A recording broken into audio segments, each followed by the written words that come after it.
important question, and the kind of important question that has a lot of society divided.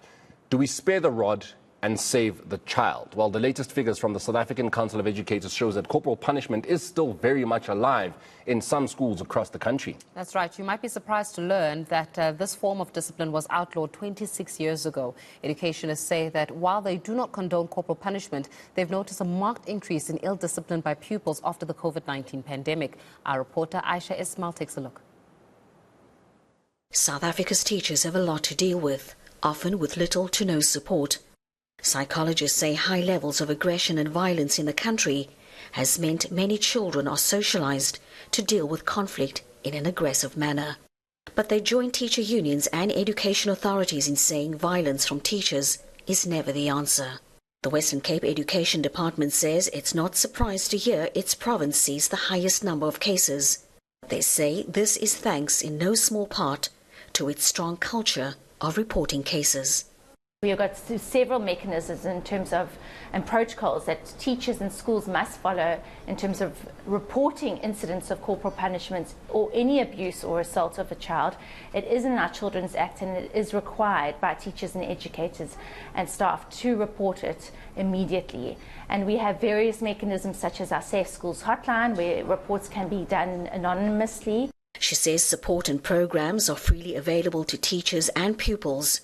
Hammond says teachers also battle to deal with children involved in gangs and drugs.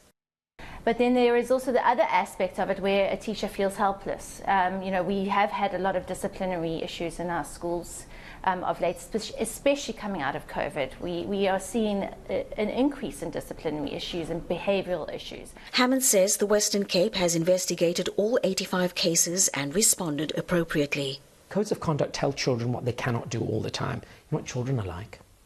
They're like breaking rules. So why are we telling them what they cannot do? We need to think differently and have a code of values. Schools will be important, principals will be important. We've got to take a whole of society approach. You can't just ask the school to impose discipline on a child. It starts at home, it's in the church, in the mosque, in the temple, in the synagogue.